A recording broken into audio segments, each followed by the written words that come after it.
Hello and welcome to week 9. This is Ludmilla Adams from Fashion Chalkboard. You are watching one tip of the series 52 weeks of fashion sketching in Adobe Illustrator. If you're new to this session, just know that we are not building each week to the other week. They are all completely independent, so you can start at any time and just jump around. Alright, so what are we going to learn today? It's a really quick, short tip.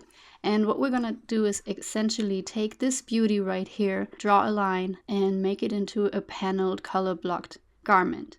And as always, this is available for free download at the free members section, so check the link below at Fashion Chalkboard so you can download the freebie and take it apart. Okay, let's begin. We have several layers here, and I'm just going to click on the copy that's called Slit Copy, and that's the only eye icon that's open.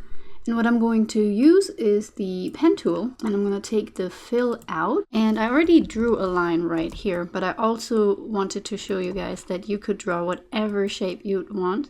So if you wanted yours to be a little bit more geometric, some kind of style like this, we can do that as well. So you can see that I drew this line right here. Just going to ungroup this real quick. So this line right here. So whichever path you decide, just make sure that it extends past the edges, so I exaggerated that a little bit, because otherwise, instead of a separation, it'll just create a slit. And then we want to go to Window, and we want to bring out the Pathfinder. And all we need to do then is make sure that we have this panel by itself. Click on that, and then click on the line that you drew. And also make sure that the line itself doesn't have a fill, and it's on top. Alright, so let me select these two, and then I'm going to my Pathfinder, and in here we have a nifty button called Divide, so we just press that. Once we press Divide, notice how it jumped to the top of my binding, so that's easily fixed. We can just go to Object, Arrange, Center Back, and then if we were to ungroup this, right click Ungroup, Command click Ungroup. For Mac users, you can see how we now have these panels that can be individually colored. So if I wanted to change that, that's possible. Versus if I'm going back a bunch of steps, Command Z, Control Z, Control Z.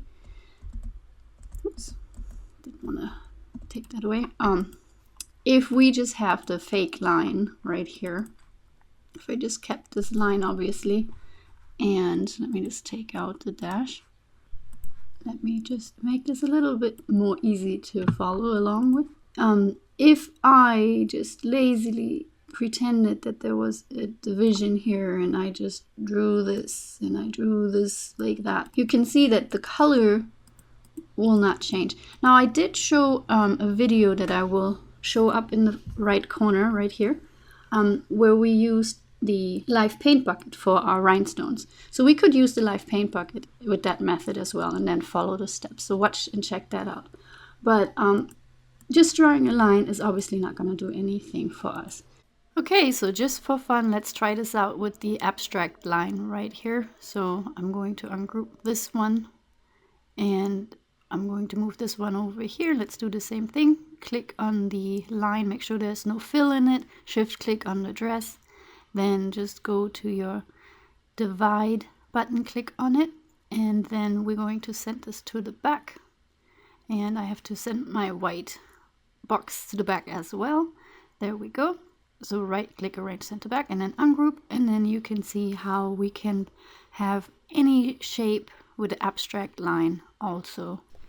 And what I did to give this slit or panel a little bit more dimension is also, notice how I used the direct selection tool and clicked on the anchor point, pulled that down so that it looks like it's really opening.